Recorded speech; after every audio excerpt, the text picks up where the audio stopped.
E isso era muito positivo, principalmente por se considerar que, na euforia e na busca de um sem número de oportunidades de entrosamento com os vivos, tais espíritos se afastariam da vigilância direta de seus chefes, vigias ou fiscais, ficando mais livres do controle de seus algozes diretos. Como todos estavam desejosos de aproveitar, cada um cuidava de si e de seus interesses, não havendo muito tempo para o exercício das supervisões ou das tarefas de intimidação que também eram coordenadas pelos espíritos líderes, entre os quais o próprio Drômio, no ambiente das Furnas. Com isso, as entidades amistosas poderiam acercar-se mais diretamente, no ambiente livre da superfície, facilitando o trabalho de envolvimento com que o amor resgataria inumeráveis seres perdidos, vítimas do medo, da culpa ou da hipnose negativa. No fundo, tanto o maioral quanto seus seguidores sofriam de uma mescla de sentimentos contraditórios, misturando o desejo do prazer e dominação com o medo da própria transformação. No entanto, cada carnaval, todos os anos, era momento de euforia, de curtição e oportunidade de sustentar um império da ignorância por mais tempo, através de mecanismo muito simples. O calor estimulava a bebida e a nudez. A bebida fazia perder o controle racional e a nudez convidava à liberação da animalidade instintiva. A perda do controle racional e a liberação dos baixos instintos levava o indivíduo à rememoração das mais primitivas sensações, deixando-se arrastar para os excessos da crueldade, da insanidade, do crime e da violência sem medida. Isso tudo era coordenado pelos líderes trevosos, atrelados aos seus representantes no mundo físico, que se valiam dos diversos estímulos visuais, produzindo os efeitos devastadores na evolução de cada um dos que sintonizavam com esse teatro dos horrores coberto de purpurina, confete e serpentina, o que corresponderia ao adiamento de sua evolução por vários séculos e mantendo os infratores neste mesmo ambiente vibratório. Se você, querido leitor, entender as forças envolvidas nesse panorama, observará que se trata de uma verdadeira guerra patrocinada pelas forças inferiores a fim de não perder adeptos. O Dr. Bezerra, dessa forma, se ocupava também com as medidas da espiritualidade superior no sentido de atenuar os efeitos nefastos decorrentes dos excessos, através de ocorrências atmosféricas que propiciassem o banho frio indispensável para a diminuição do calor e dos ânimos. Depois que os 3 amigos voluntários do bem saíram no atendimento do drama de Clotilde, não tardou muito para que a resposta chegasse às mãos do benemérito campeão da caridade, o médico dos pobres. Doutor, as ponderações endereçadas aos planos superiores foram respondidas adequadamente, segundo as necessidades do ambiente. Graças a Deus, Gustavo. Sim, doutor, segundo a resposta, os arquitetos dos elementos estão providenciando a necessária modificação atmosférica para que, em questão de algumas horas, a medida possa chegar aos núcleos que mais dela necessitem. Isso será muito positivo, ainda que seja considerado motivo de tristeza para muitos foliões. Pretendendo explicar as razões de tal medida, Bezerra continuou. Acontece, Gustavo, que o aguaceiro atenua os efeitos do calor, diminuindo a propensão para a ingestão de alcoólicos, a exaltação da nudez, abrandando as exigências emocionais e diminuindo os resultados danosos a curto prazo. Certamente que haverá os encarnados que não se deixarão levar pelo esfriamento que a chuva propicia. No entanto, em boa parte dos menos avisados, dos mais ingênuos do que maus, dos curiosos e irresponsáveis, a água gelada que cai do céu corresponderá a um vigoroso desestímulo à realização dos excessos, produzindo a atenuação dos piores instintos ou desejos. Além do mais, desaconselharia muitos a deixarem suas casas no rumo da rua ou das festas coletivas realizadas em clubes, diminuindo a frequência e baixando o teor pestilento das emissões mentais. Aliás, com a explosão elétrica de raios e relâmpagos, boa parte desses miasmas mentais acaba transfundido e drenado para os bueiros, impedindo que sejam usados como alimentos pelos seres provenientes das zonas inferiores. representará, neste caso, benefício muito mais avantajado do que, apenas, tratar-se de doação de água às plantas e à terra.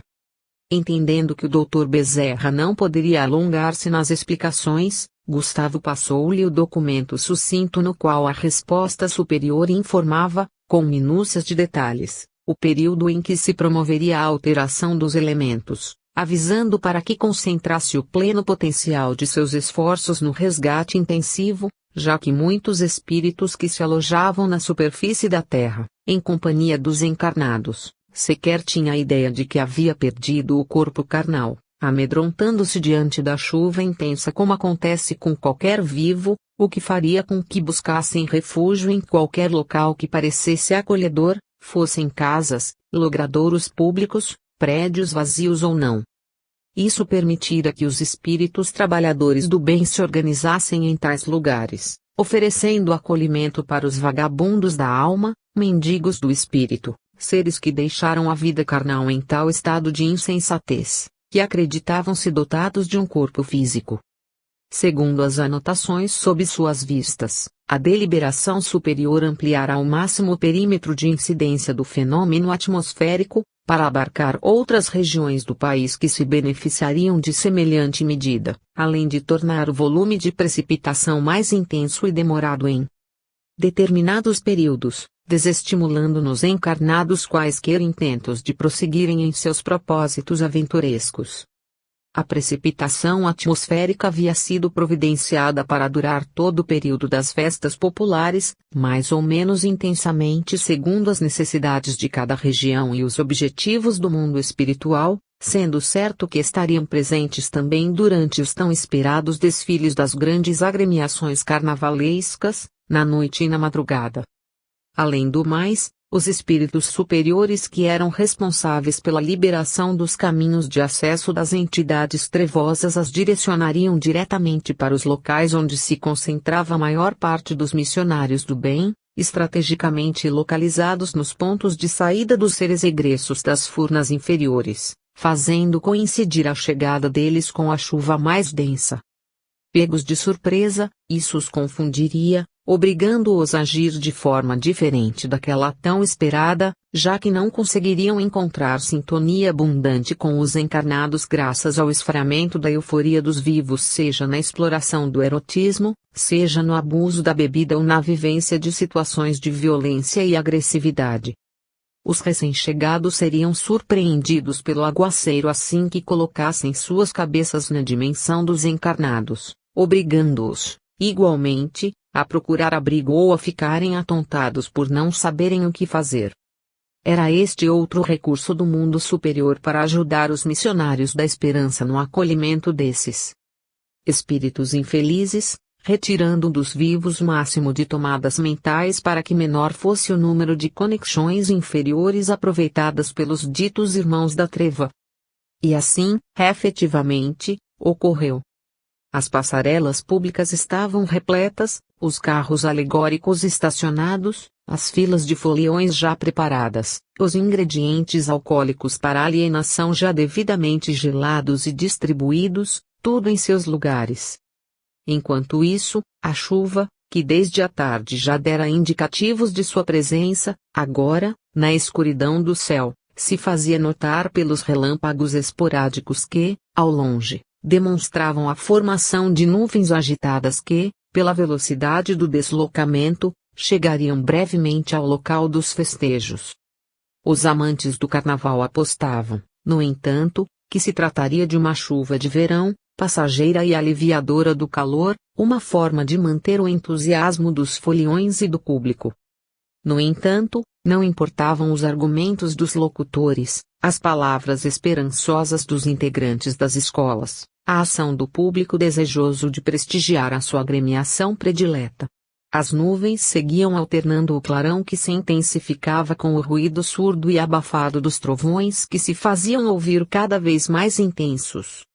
O tempo já encoberto da tarde ia se agravando quando a primeira agremiação iniciou seu desfile, colocando todas as suas energias para contagiar o público, como se o mundo tivesse parado naquele momento e nada mais existisse. O clima quente da rua fora substituído pelas rajadas úmidas, arrancando penas das fantasias, desequilibrando pessoas nos diversos carros alegóricos, arrancando abanadores das mãos do público. A escola continuou a descer, tentando fazer de conta que nada estava acontecendo, e o público, ansioso para vislumbrar toda a beleza de suas alas, firmou o pé na arquibancada, fingindo que aquilo não passava de aragem inocente. A chuva, que começara discreta, apertou inclemente, obrigando os espectadores a improvisarem proteção ou a se afastarem em busca de abrigo mais adequado. A bateria e seus instrumentos disputavam a atmosfera com os ruídos da chuva, abafados pelos trovões e pelos plásticos protetores que alguns instrumentistas colocavam sobre o couro dos instrumentos de percussão, para evitar a intensa umidade. A chuva derrubava alegorias, adereços, molhava as fantasias e esfriava os ânimos. Por fim, os próprios locutores que transmitiam o carnaval pelas diversas redes de televisão perderam o ímpeto e se revezavam entre as notícias do desfile carnavalesco e as inúmeras chamadas informando sobre as condições do tempo e da tormenta que caía sobre o lugar, lavando o asfalto.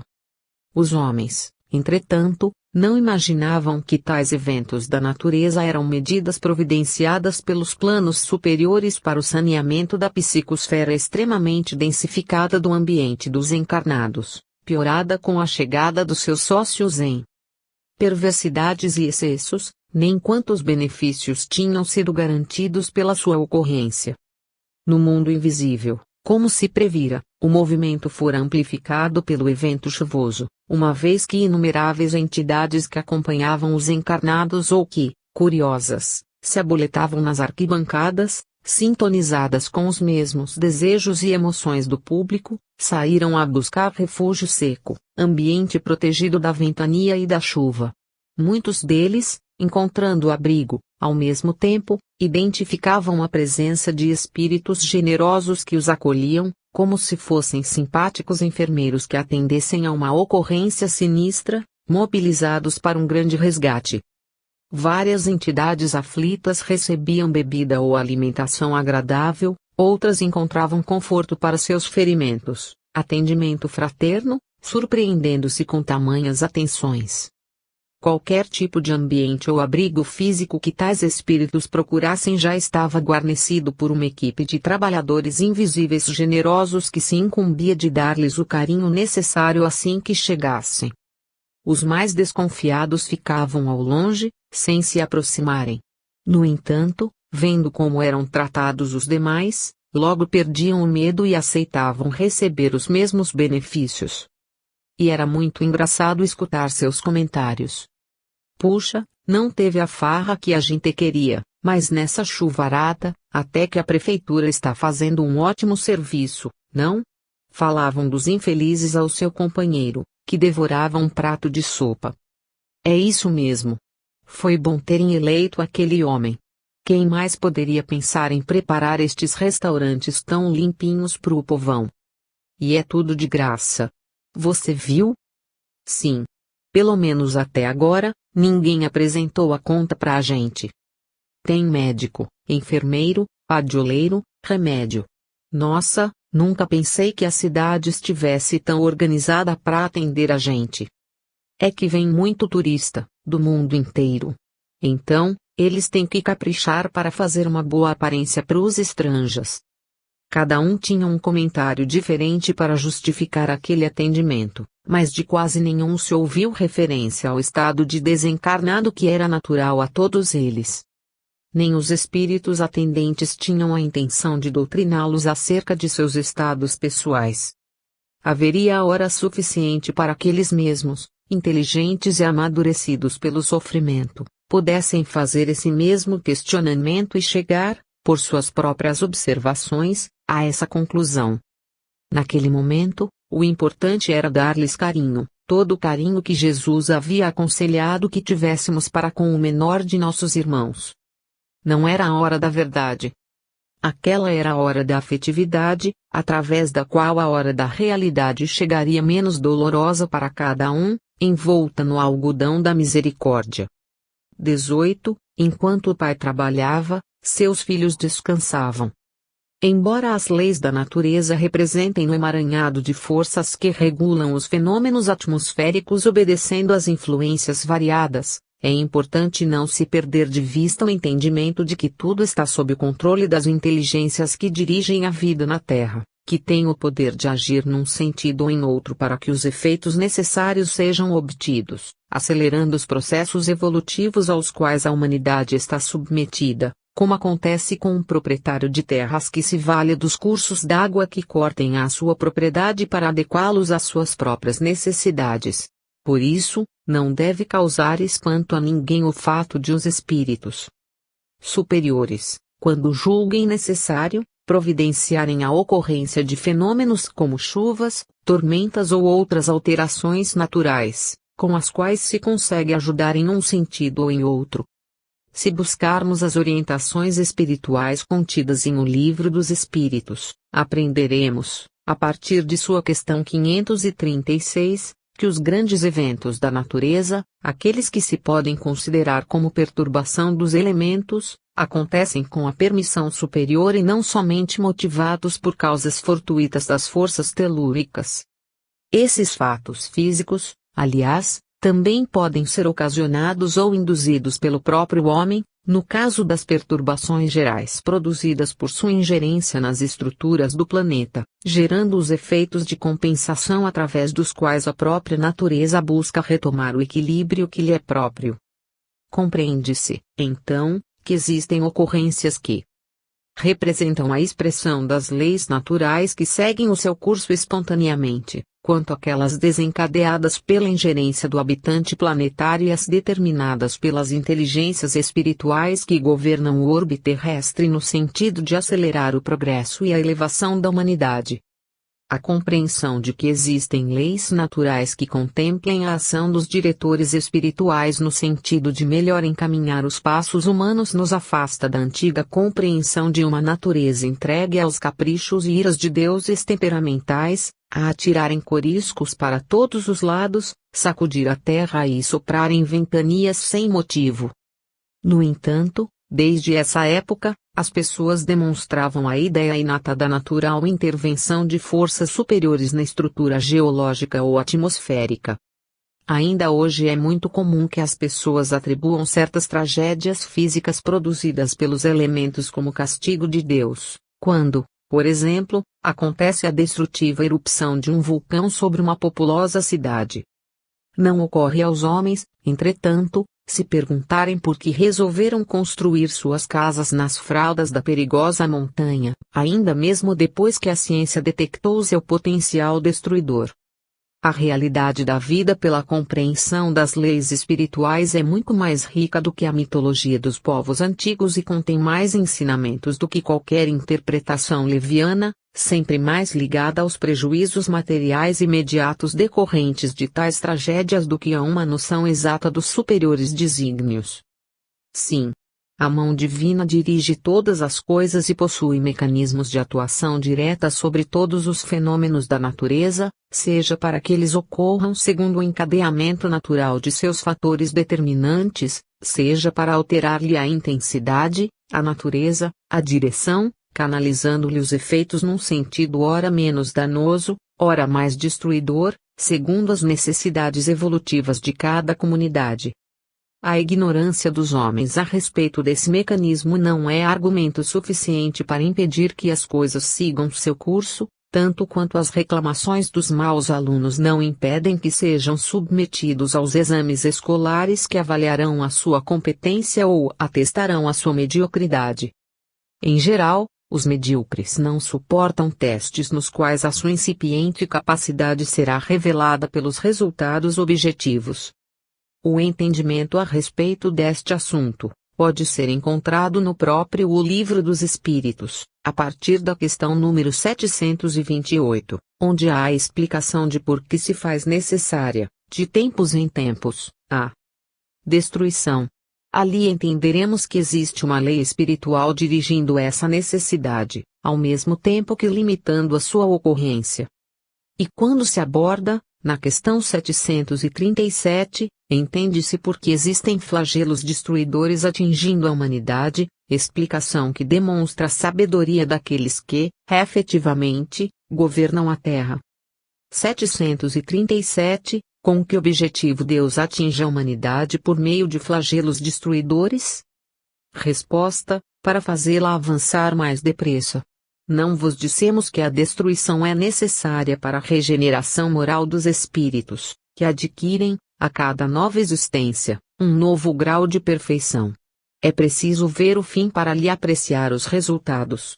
Não os julgais senão sob o vosso ponto de vista pessoal e os chamais de flagelos por causa do prejuízo que vos ocasionam. Mas esses transtornos são, frequentemente, necessários para fazer alcançar, mais prontamente, uma ordem melhor de coisas e, em alguns anos, o que exigiria séculos. Pode-se, então, compreender o quanto a humanidade está sob a segura direção das potências superiores, os divinos prepostos a governarem cada destino humano com a lucidez de quem está administrando bens celestes, individualizados em cada criatura.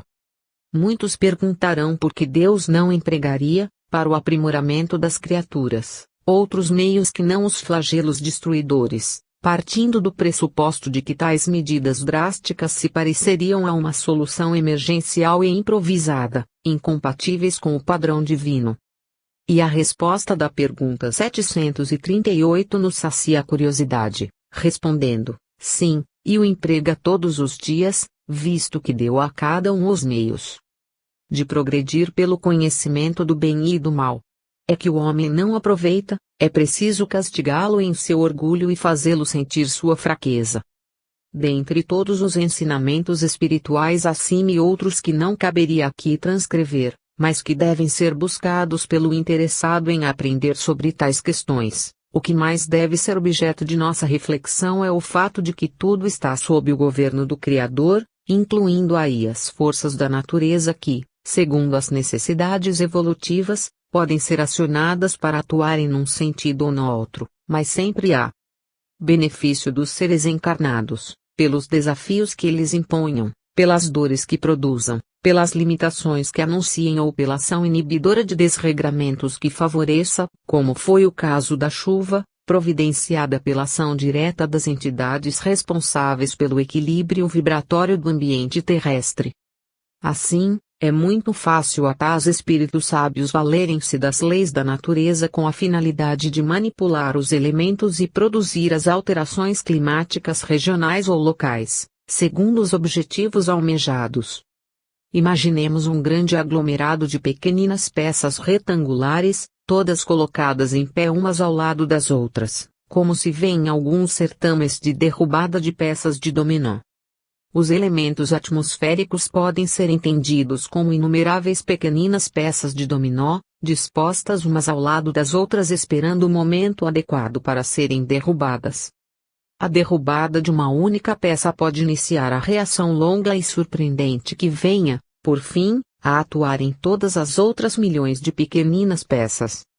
Agora, se em vários lugares, pequenas peças são derrubadas simultaneamente, numa direção pré-estabelecida, com objetivos determinados, a ação pequena do começo se transforma num efeito em cadeia que tem o rumo e a intensidade da intenção dos que o fomentaram no início. Se observarmos que a reação nuclear gerada pela bomba atômica não carece de mais do que uma pequena fração de matéria própria para esse fim, cujos átomos são estimulados a interagir uns com os outros numa reação em cadeia explosiva e destruidora, poderemos imaginar que tal reação, controlada pela inteligência, pode ser usada para certos e específicos trabalhos, como acontece na radioterapia curativa. O cientista não manipula os elétrons um a um, mas, por conhecer-lhes as interações, as peculiaridades elétricas, os comportamentos em diversas condições, dirige-os para os objetivos desejados. No plano espiritual, portanto, a ação das entidades espirituais sobre os amplos fenômenos naturais não demanda, senão, uma reduzida quantidade de energias ou de material ectoplásmico, fornecido pelos próprios encarnados para que, manipulados convenientemente, se consiga, graças à planificação das inteligências superiores, os efeitos desejados segundo os projetos espirituais de intervenção no mundo corpóreo. Compreendendo a ação dos governadores invisíveis sobre as suas comunidades, entenderemos que a conjugação de forças sobre as massas de elementos atmosféricos acumulados poderá desencadear uma ação direcionada e, de certa maneira, controlada pela reação em sentido contrário, como a técnica conhecida no combate a incêndios pelo nome de fogo de encontro. Quando se manipulam tais conjuntos aleatórios e caóticos, os espíritos que são incumbidos de planejar e executar tais ações estudam a amplitude, a intensidade e a duração de tais fenômenos, providenciando os materiais energéticos desencadeadores da derrubada das pequeninas peças do dominó atmosférico, que passam a se entrechocarem no sentido e na intensidade previstas, pelo tempo aproximado que fora planejado, ocasião em que são acionadas as forças contrárias que venham contrabalançar o processo e neutralizá-lo. Assim, querido leitor, não deve causar espanto a informação de que a grande zona de mau tempo se originara nos gabinetes superiores, responsáveis pela coordenação dos movimentos evolutivos, com vistas não somente ao desestímulo da insensatez humana, como também voltadas para facilitar o trabalho de resgate das inumeráveis hordas de entidades provenientes das zonas inferiores, para cujo objetivo os grandes contingentes de entidades generosas já estavam dispostos e atuantes.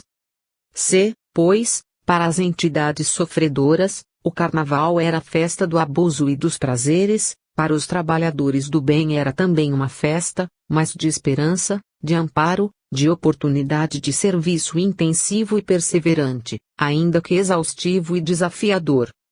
No ambiente dos trabalhadores do bem, essa não era uma época trevosa, afastando os bons do contato com os maus. Ao contrário, milhões de voluntários espirituais, todos os anos, se organizam para poderem estender suas mãos fraternas na direção dos aflitos que chegam em busca de prazeres ou da revivescência de seus vícios. Em todos os centros urbanos, dos mais populosos aos mais modestos, os dirigentes espirituais de cada comunidade transformam as rotinas de trabalho em uma verdadeira empreitada de resgate, uma ação em larga escala para ajudar os mais necessitados de esperança, espíritos mais perdidos do que maus. E para os maus, realmente, nada pode ser mais perturbador do que encontrar a bondade pela frente, bondade que não o teme, não afronta nem foge de sua presença asquerosa. Isso porque a maldade sabe como enfrentar a maldade, sabe como produzir a maldade, sabe como alimentar a maldade, sabe como usar a maldade. No entanto, a maldade não sabe como se conduzir diante da bondade. Por isso, a época do carnaval era vista com tamanho respeito pelos espíritos superiores, permitindo a vinda de tantas entidades ao convívio dos homens, mas com a finalidade de tê-los mais perto a fim de receberem maior amparo. Era de se esperar que essa elevada compreensão do amor em ação fosse compartilhada pelos religiosos encarnados, como um comportamento natural e lógico decorrente do entendimento das funções do bem na superfície do mundo. No entanto, ao contrário do que se esperaria, os trabalhadores invisíveis que se mantinham na luta de resgate, enfrentando todos os tipos de recém-chegados, em vez de poderem contar com o trabalho de todos os encarnados sustentando-lhes o esforço por meio de orações ou das reuniões mediúnicas, pouco conseguiam junto às agremiações religiosas de todos os tipos, notadamente as espíritas, aquelas que mais poderiam cooperar justamente pela possibilidade do intercâmbio mediúnico ou da atuação como pronto-socorro aberto e em funcionamento intensivo. Enquanto os espíritos heróicos atendiam às mais diversas necessidades, pouquíssimas igrejas e centros espíritas se encontravam abertos e em funcionamento para que pudessem ser usados como UTIs, afastando as entidades mais dementadas do centro da demência, garantindo-lhes um ambiente de paz, serenidade e oração. Usando dos mais variados estratagemas, boa parte das instituições religiosas se mantinha fechada nestas ocasiões, alegando assédio das trevas, perturbações vibratórias intransponíveis, dificuldades de sintonia com as forças do bem, numa demonstração de absurdo desconhecimento das leis espirituais. Na verdade, o que se observava era que boa parte de seus integrantes almejava desfrutar os dias de folga longe dos trabalhos espíritas ou religiosos, usando as justificativas da pressão psíquica das entidades inferiores para induzirem dirigentes omissos, irresponsáveis ou ambos, a aceitarem a conveniente sugestão da fuga dos deveres, sobretudo nos momentos em que a guerra se tornava mais acirrada. Pseudo-conhecedores das leis espirituais, esqueciam-se das lutas dos primeiros cristãos, do testemunho de renúncia que o próprio Cristo exemplificara ao enfrentar todas as armadilhas da ignorância para semear a bondade no seio dos ignorantes, mesmo sendo consumido por eles. Os modernos cristãos, ainda que qualificando-se como soldados da luz, alegavam a densidade das trevas para apagarem as lamparinas, as velas, os candeeiros e ocultarem-se na noite. Conduta anacrônica das pessoas cujos conhecimentos, por serem mais vastos e mais abrangentes, mais responsabilidades teriam na manutenção das tarefas religiosas e espirituais, como cooperadores do hercúleo esforço das equipes espirituais devotadas e luminosas. Apenas de longe em longe, algumas instituições se prestavam ao apoio vibratório tão importante no tratamento das inúmeras entidades recém-recolhidas, cooperando com o ambiente de paz, de elevação mental, de oração ou mesmo favorecendo o intercâmbio mediúnico para ajudar no esclarecimento de tais espíritos infelizes e enseguecidos. Mas como se falou nos capítulos anteriores, tais dirigentes haviam cedido às injunções intuitivas dos espíritos sabotadores, aquelas entidades inferiores que tinham a tarefa de preparar o terreno antes da chegada das hordas inferiores, através da interrupção do maior número de serviços da fé esclarecida, da sintonia com o bem e do espírito de devotamento. Ainda que seja compreensível o desejo e a possibilidade de muitos trabalhadores de descansarem em períodos de feriado prolongado, não se deveria deixar a casa de oração entregue aos mosquitos e às sombras da inação, porquanto também ali se encontra o campo de batalha do bem, que não deve ser desguarnecido dos verdadeiros soldados, dispostos a defendê-lo, mesmo à custa do sacrifício dos próprios desejos. Afinal de contas, querido leitor, todos estão estagiando na Terra, um planeta de expiação e provas, exatamente porque se tem permitido longos períodos de descanso, fazendo, não apenas feriados prolongados, mas reencarnações de inutilidades emendadas umas às outras pelo fio da omissão e pelo mau uso do tempo disponível.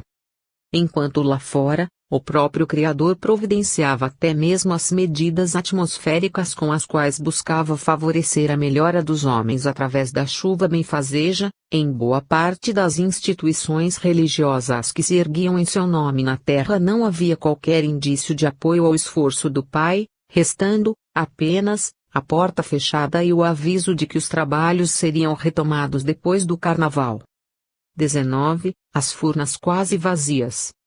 Depois que se iniciou o certame festivo na crosta, com a migração da maioria dos que se abrigavam naqueles abismos sob o comando do maioral, o ambiente inferior se tornou menos opressivo, facilitando o trabalho dos abnegados heróis da renúncia e do anonimato que, igual aos que se empenhavam no atendimento da superfície, se embrenharam nas profundezas com a finalidade de levar o amor aos mais apartados lugares, superando os mais atrozes obstáculos e riscos, usando o sentimento elevado e a fé em Deus como os únicos recursos para a própria defesa.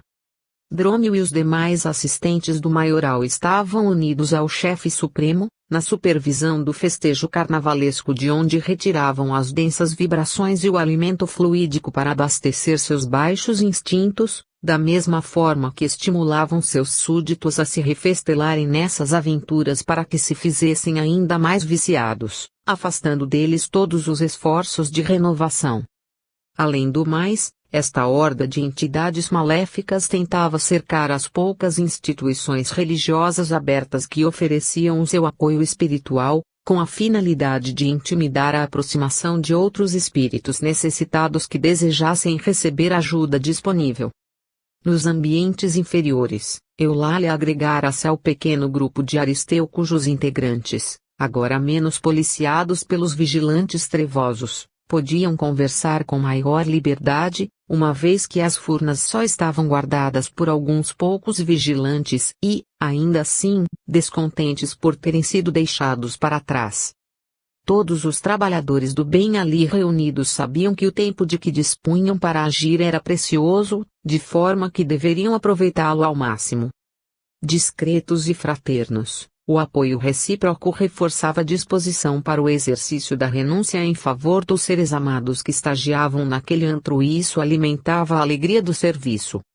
As entidades amigas com tarefas secretas naquele ambiente chegavam a quase 20. Fato este que ampliava em seus corações a confiança em Deus e a certeza de que tudo deveria prosseguir, agora com cada um procurando amparar os menos esclarecidos.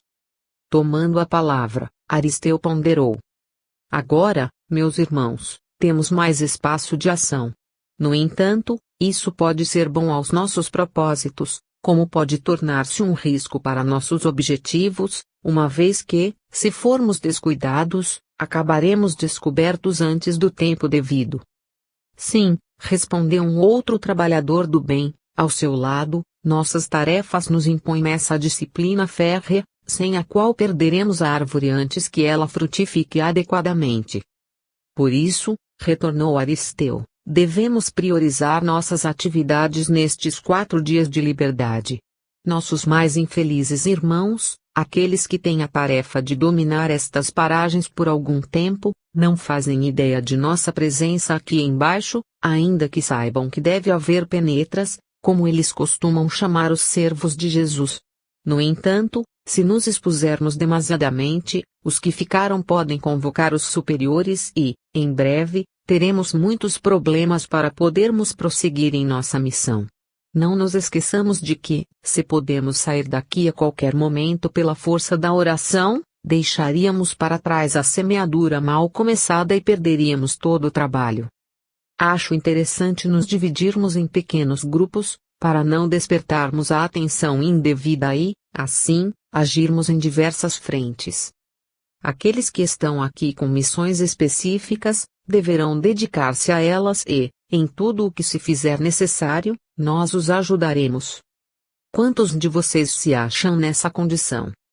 Respondendo à sua pergunta, dos 18, 4 deles ali estavam para atendimentos específicos, enquanto que os outros 14 lá se mantinham como trabalhadores em favor de todos os irmãos perdidos, sem, contudo, uma ligação especial com um deles em particular. Muito bem. Estaremos então bem ajustados se ampararmos os 4 companheiros generosos que, por amor a seus entes queridos aqui mergulharam, enquanto que, depois de nos empenharmos no apoio a estes amigos, nos dedicaremos aos outros que aqui se acham atontados pela ignorância e pela hipnose. Havia, portanto, 4 tarefas distintas para serem realizadas pelos integrantes desse anônimo grupamento socorrista. Um deles era um chefe de família devasso que abandonara suas responsabilidades ao trocar o abraço dos filhos pelos braços sedutores de mulheres voluptuosas, sustentadas por seus recursos, e das quais recebia a satisfação para a sexualidade desregrada, deixando-se embriagar pelo abuso das forças criadoras. Transformadas em sorvedouro de prazer, estava há mais de 15 anos envolvido nas garras das vampiras.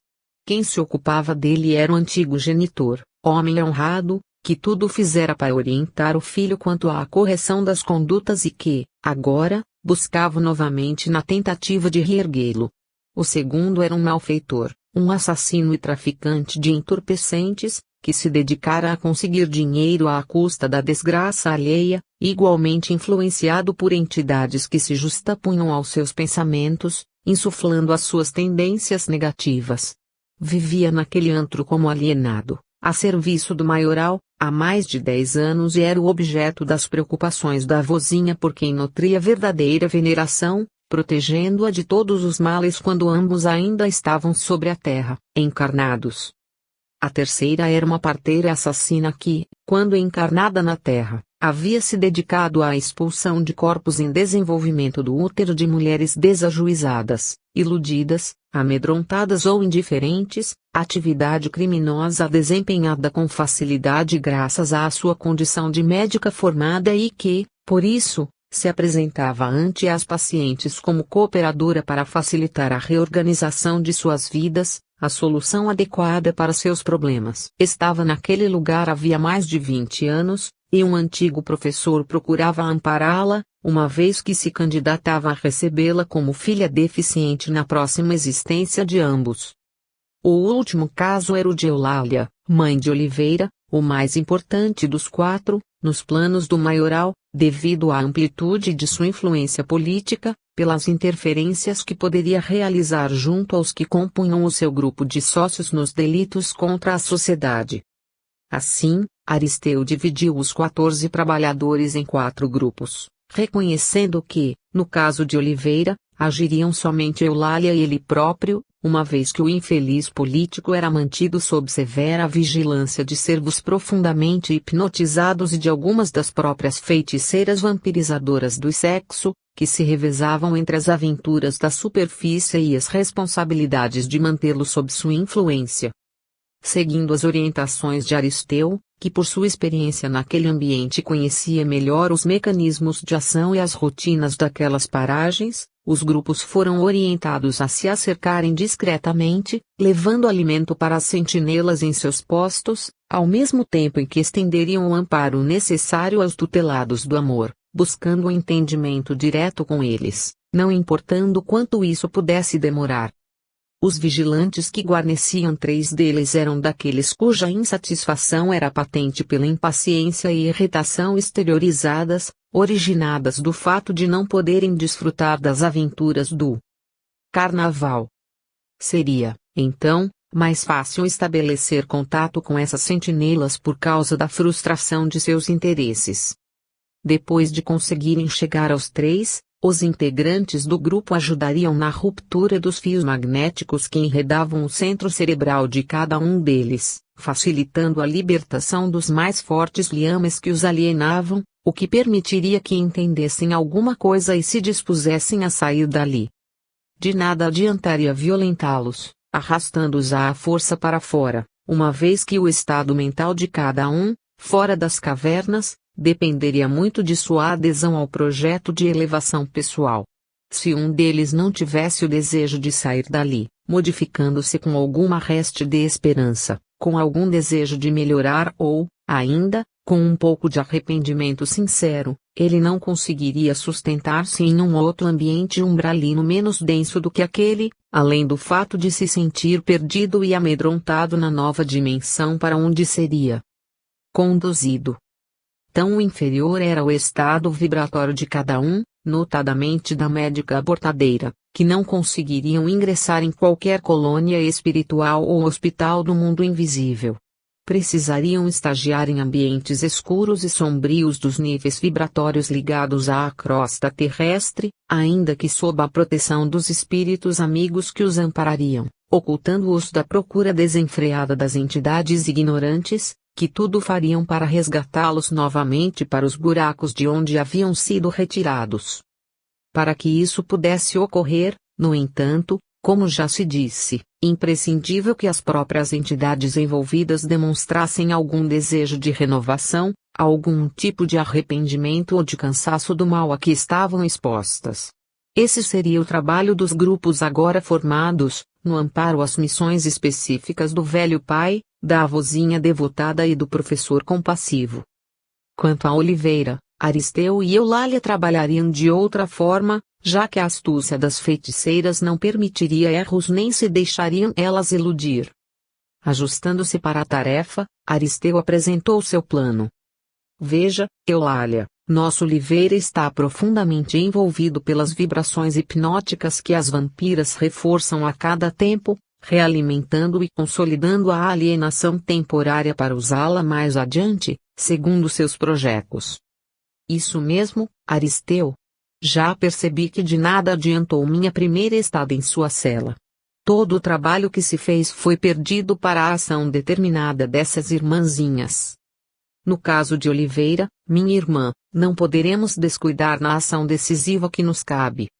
Acho que devemos nos valer de todos os recursos para retirá-lo daqui, aproveitando a maré favorável destes dias, sobretudo porque quando Drômio regressar, como já pudemos ver, desejará entrevistar-se pessoalmente com você e, nessas condições, será muito difícil que não descubra seus propósitos. Observando que Aristeu estava coberto de razão, diante da experiência ali acumulada por longos períodos de serviço silencioso, Eulália ponderou. Concordo com seu ponto de vista, Aristeu, mas não se esqueça de que estou identificada com esta pulseira e, para onde me dirija carregando Oliveira, poderei ser rastreada por Drômio, que nos encontrará aos dois. Isso não acontecerá se modificarmos essa situação. Como assim? Perguntou ela. Pegando em seu pulso, Aristeu fechou os olhos e, empenhando todas as forças do próprio perispírito, direcionadas para aquele objeto forjado pelas inteligências inferiores para a identificação de seus prisioneiros suspeitos, concentrou-se na pulseira de identificação que, depois de alguns instantes, abriu-se ligeiramente, permitindo tanto que Eulália tivesse seu braço liberado quanto que Aristeu a instalasse em seu próprio pulso. Mas Aristeu, agora é você que Drômio vai encontrar e procurar, meu amigo. Ora, Eulália, isso aqui é só um adereço, um brinquedo que esses irmãozinhos levam a sério. Transferindo de braço, ao mesmo tempo em que não alertamos Drômio antes do tempo, permitiremos que você e Oliveira estejam em lugar seguro sem que os farejadores consigam identificá-los. Mas eles irão encontrar você e poderão fazer-lhe muito mal.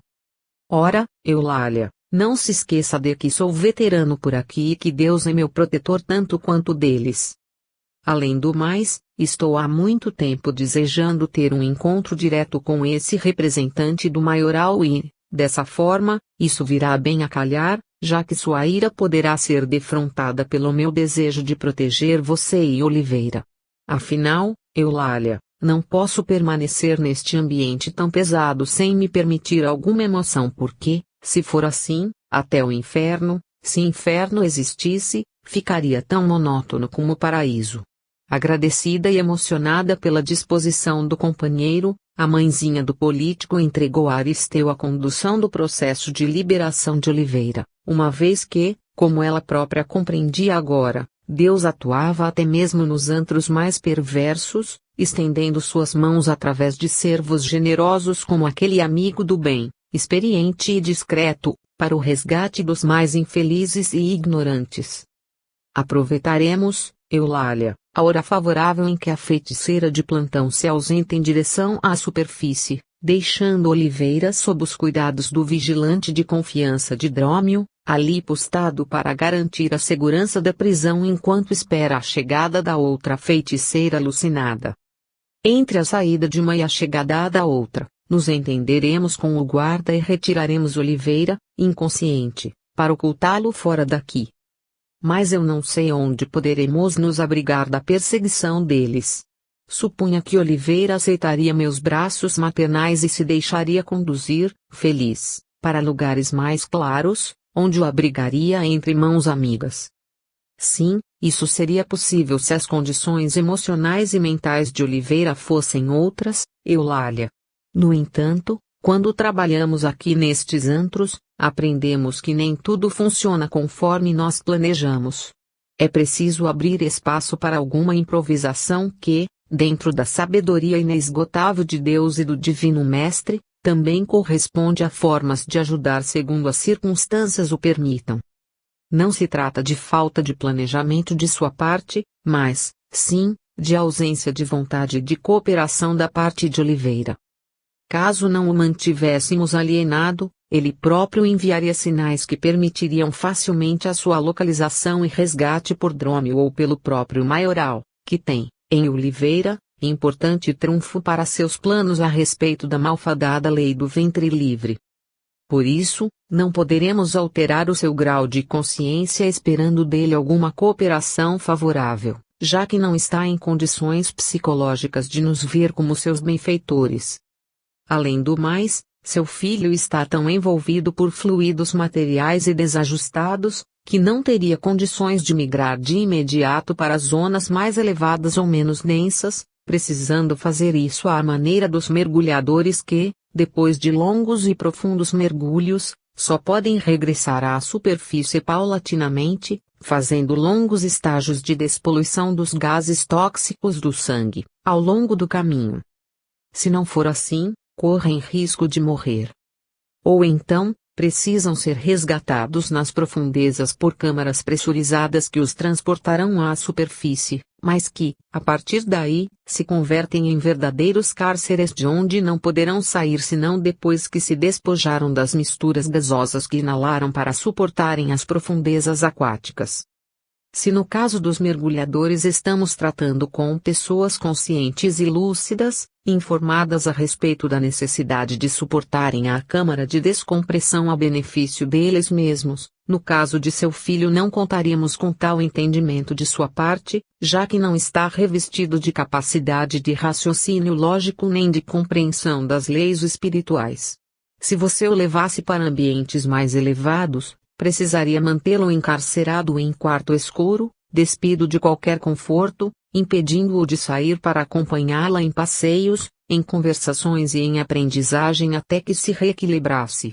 Naturalmente que se revoltaria contra tais medidas, insatisfeito em ser mantido como refém pela própria mãe que, apesar de dizer amá-lo, o impediria de desfrutar de orgias tão ao seu gosto, como acontece quando se entrega às feiticeiras e que lhes são tão agradáveis aos vícios de caráter. Fora daqui, ainda que em outro local dos níveis inferiores, vocês, ao menos, poderão gozar de mais tempo e condições de fazer Oliveira retornar à consciência lentamente, seja pelo desgaste de suas energias adulteradas, não reabastecidas pelos seus perseguidores astutos, seja pelos cuidados que vai receber de suas mãos zelosas. Eulália compreendeu a exatidão de tais ponderações e, conformando-se aos conselhos de Aristeu, acrescentou: Bem, meu amigo, estaremos sob seus cuidados até que nos vejamos em segurança. Agradeço-lhe o carinho. Não se preocupe com as condições de proteção. Conheço, fora daqui, um abrigo adequado a ambos, administrado por um amigo querido que, mesmo sendo entidade tosca e de pouca evolução, é devotado trabalhador do bem, disposto a atender-me às solicitações.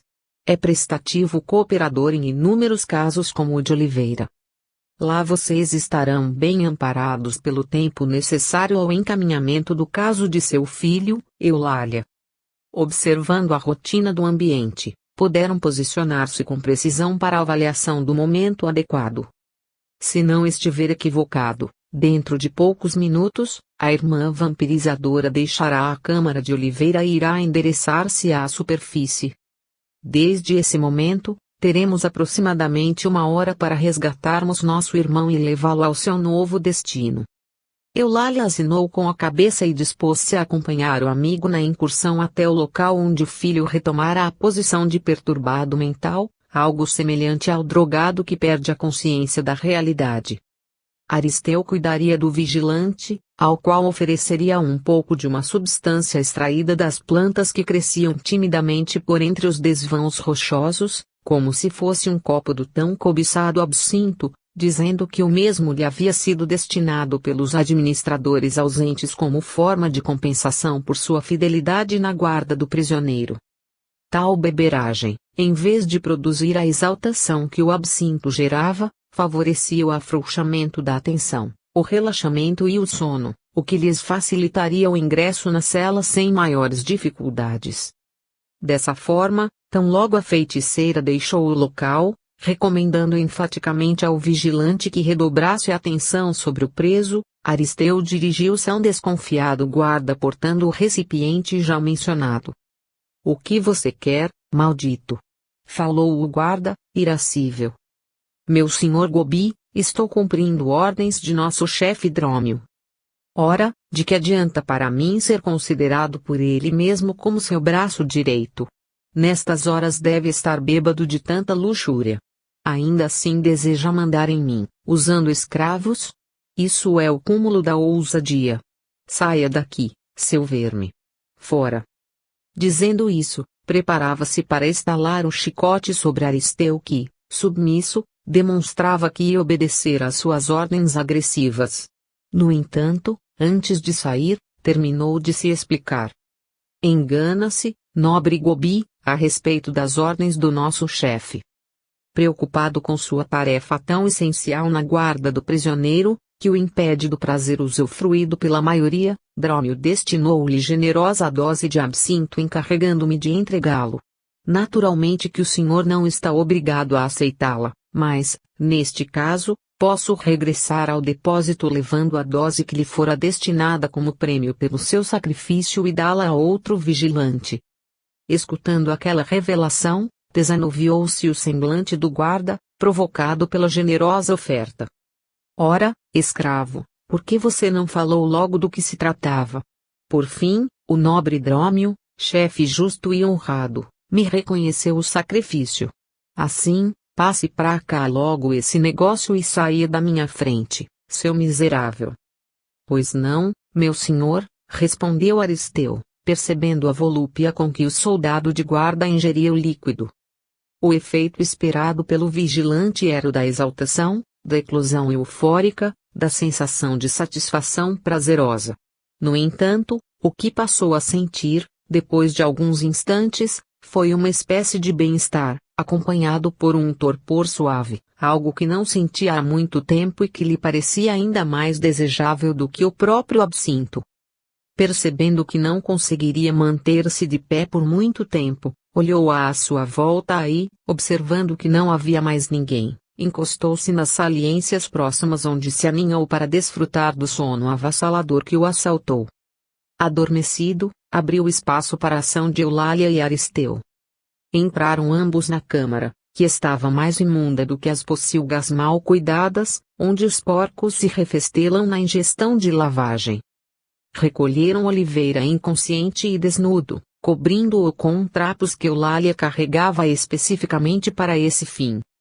Rapidamente, saíram sem ruídos, levando a preciosa carga por estreitas passagens, tortuosos caminhos que Aristeu conhecia e que permitiam a saída daquelas furnas sem maiores problemas, ainda mais em época de tantas brechas na segurança.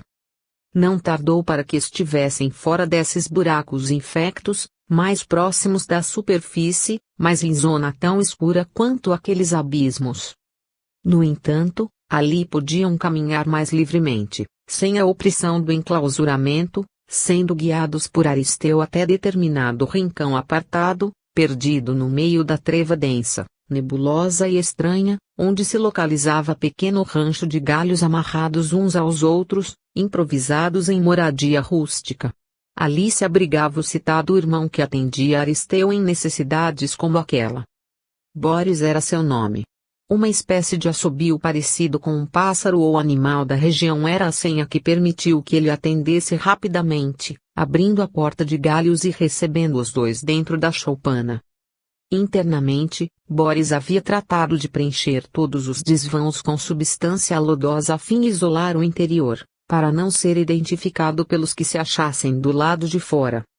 Que bom revê-lo, meu amigo, falou Aristeu, cordialmente. Eu também acho, meu senhor. Isto aqui é muito chato enquanto o senhor está trabalhando.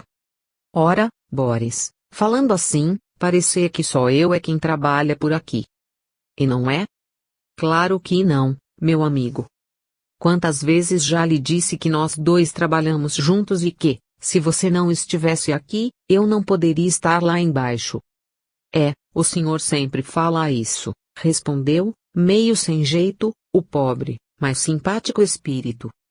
Pois então, eu trouxe algo para que a rotina não o entedie. Oba! Trabalho. Que bom, meu senhor. Sim, Boris, tenho aqui duas preciosidades que precisam muito de você. Aliás, não só precisam como dependerão de sua proteção para conseguirem chegar aos seus destinos. Pode deixar, meu senhor. Os seus amigos são meus amigos. Eu tenho certeza, Boris. Já existem muitos amigos que passaram por aqui, recebendo seus cuidados e que estão orando por nossas modestas tarefas, dispostos a nos ajudar na transformação de nossas vidas. Eu gosto daqui. Meu senhor. Claro, eu também gosto, meu amigo. Não quero ir embora nem deixar. O senhor. Quero ficar perto. O senhor me ajuda e eu ajudo o senhor. Isso mesmo, Boris, estaremos sempre juntos, respondeu Aristeu, emocionado pela sinceridade e pelo carinho infantil daquela alma. Agora, preciso que você esteja atento, cuidando deles, que estão muito cansados e sujos, dando comida, descanso,